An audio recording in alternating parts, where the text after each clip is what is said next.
KG చెరువు చేపలండి. అంటే బొచ్చు, శీలవతి, ఈ 2 చేపలు ఏవైనా సరే, బంగారు పాప ఇలాంటివి ఏవైనా చెరువు చేపలకి ఈ విధంగా చేయండి. టమాటీలు ఒక 3, ఆనియన్స్ ఒక 4 ఇదే సైజు మెత్తగా పేస్ట్ పట్టుకోండి. ఈ చేపలన్నిటిని శుభ్రంగా క్లీన్ చేసుకొని 1/2 స్పూన్ పసుపు వేసుకున్నాను. ఇవి కేజీ చేపలు కాబట్టి. దీంట్లో ఒక 2 స్పూన్లన్నర సాల్ట్, గల్లుప్పు కూడా వేసుకోండి. గల్లుప్పు అయితే మాత్రం పెద్ద స్పూన్తో 1 స్పూన్ వేసుకోవాలి. సాల్ట్ కాబట్టి 2 స్పూన్లన్నర వేసుకోవాలి, ఎందుకంటే పులుసు పెట్టుకుంటాం కాబట్టి సరిపోద్ది. కారం 3 స్పూన్లు వేసుకోవాలి. చేపలకి ఉప్పు కారం కొంచెం ఎక్కువ ఉంటేనే బాగుంటుంది. 3 స్పూన్లు కారం వేసుకున్నాం కదా. దీంట్లోకి 1/2 spoon garam masala powder, daily use చేస్తాం కదా, దాంట్లో ధనియాల పౌడర్ అన్నీ ఉంటాయి, ఆ పౌడర్ అనమాట. ముందు పేస్ట్ పట్టుకున్న ఆనియన్ టమాటీ పేస్ట్ అంతా కూడా వేసుకున్నాను. ఇది కొబ్బరి పేస్ట్, ఒక ముక్క అనమాట. కొబ్బరికాయలో ఒక చెక్క మెత్తగా మిక్సీ పట్టుకొని వాటర్ వేసి మిక్సీ పట్టుకొని వేసుకోవాలి. అల్లం వెల్లుల్లి పేస్ట్ 1 స్పూన్ ఫుల్గా వేసుకోవాలి. పచ్చిమిర్చి ఎవరికి నచ్చినన్ని వేసుకోండి, ఎందుకంటే పులుసులో ఉడికేటప్పుడు చాలా టేస్ట్ వస్తాయి అవి తినేటప్పుడు. నేను 3 అయితే ఈ విధంగా ముక్కలు కట్ చేసి వేసుకున్నాను. ఒక 2-3 వరకు వేసుకోవచ్చు. కరివేపాకులు కూడా కొంచెం వేసుకోవాలి. ఇవన్నీ వేసిన తర్వాత దీంట్లో ఆయిల్ 5 స్పూన్ల వరకు వేసుకోవాలి. మధ్యలో ఆయిల్ వేయడం అలాంటివి ఏమి ఉండవు, ఒకేసారి వేసుకోవాలి కాబట్టి. ఇది కేజీకి కాబట్టి 5 స్పూన్లు వేయాలి. 3 నిమ్మకాయల సైజ్ అంతా చింతపండు తీసి నానబెట్టుకొని రసం తీసుకొని వేసుకోండి. ఈ లాస్ట్లో ఉన్నది మాత్రం చూపిస్తున్నాను కదా, అది మాత్రం వేసుకోకూడదు, కొంచెం మట్టి నలకలు అలాంటివి ఉంటాయి.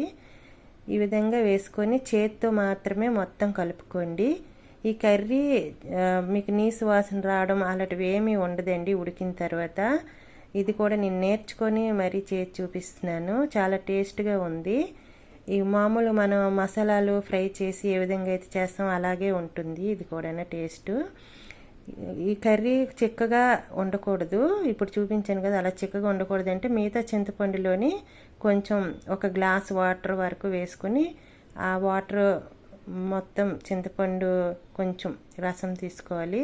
ఆ మిగతాది కూడా ఇప్పుడు చూపించే విధంగా వేసుకోండి.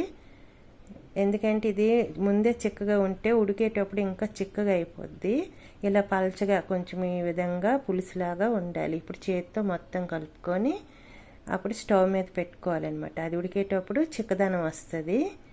ఈ పులుసు మాత్రం చాలా టేస్ట్గా ఉంటుంది, నీసు వాసన అలాంటివి ఏమి ఉండవు. ఒకసారి ట్రై చేయండి. ఈ విధంగా నేను ట్రై చేసి టేస్ట్ చేసాకే ఈ కర్రీ పెడుతున్నాను. చేతితో మాత్రమే కలుపుకోవాలి ఈ విధంగా. ఇందులో చేప తలకాయ, తోక అన్నీ కూడా వేసేయచ్చు అనమాట. పులుసు అనేక అవి కంపల్సరీగా వేస్తేనే టేస్ట్ ఉంటుంది, ఒట్టి ముక్కలు కాకుండా. ఇప్పుడు స్టవ్ మీద పెట్టి మూత పెట్టుకొని ఇప్పుడు 15 మినిట్స్ వరకు మూత పెట్టుకొని ఒక 10 మినిట్స్ మీడియం ఫ్లేమ్లో ఉడికించుకోండి. వేరొక బాండ్లీలోని ఆయిల్ ఏం లేకుండా 1/2 స్పూన్ మెంతులు, 1 స్పూన్ జీలకర్ర వేసి లైట్గా ఫ్రై చేసుకోండి. ఈ విధంగా ఫ్రై చేసుకొని పౌడర్ మెత్తగా పట్టించుకొని ఉంచుకోవాలి. ఇప్పుడు ఒక 10 నిమిషాలు కుక్ అయింది కదండి లో ఫ్లేమ్లో.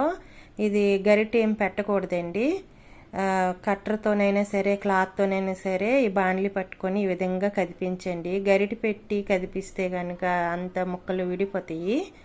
ఈ విధంగా కదిపిస్తే సరిపోద్ది. ఇప్పుడు ముందుగా పౌడర్ చేసి ఉంచిన మెంతులు, జీలకర్ర పొడి ఉంది కదా, ఇదంతా కూడా వేసుకోవాలి. దీంట్లో గరం మసాలా పౌడర్ ముందుగానే వేసుకున్నాం కాబట్టి దాంట్లో లవంగ, చెక్క, ధనియాలు పౌడరు ఉంటుంది కాబట్టి ఇప్పుడు ఖాళీ మెంతులు, జీలకర్ర పౌడర్ మాత్రమే వేసుకున్నాను.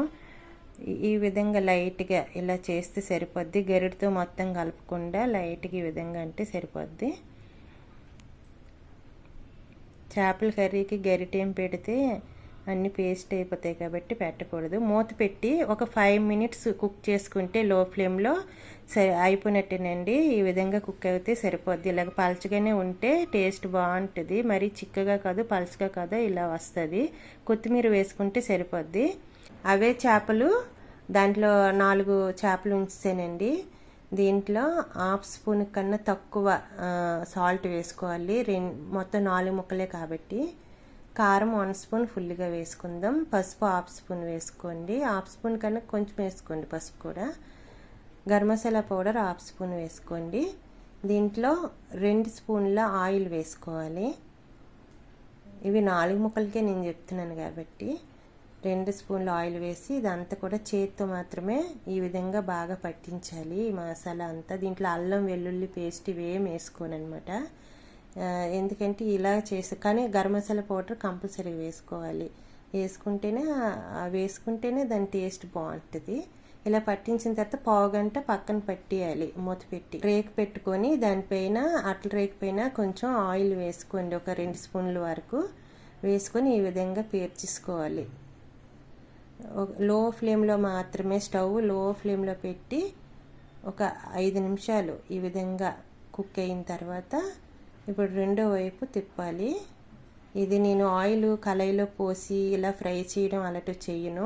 ఇలాగే చేస్తాను. అట్ల రేకు పైన అయితే చాలా టేస్ట్ వస్తుంది. ఒకసారి ట్రై చేయండి ఈ విధంగా. అట్ల రేకు పైన కాల్చిన దానికి ఆయిల్లో కాల్చిన దానికి డిఫరెంట్ ఉంటుంది. ఇలాగా 2 వైపులు రెడ్ కలర్ వచ్చే వరకు ఫ్రై చేసి 5 నిమిషాల తర్వాత స్టవ్ ఆఫ్ చేసుకోవాలి.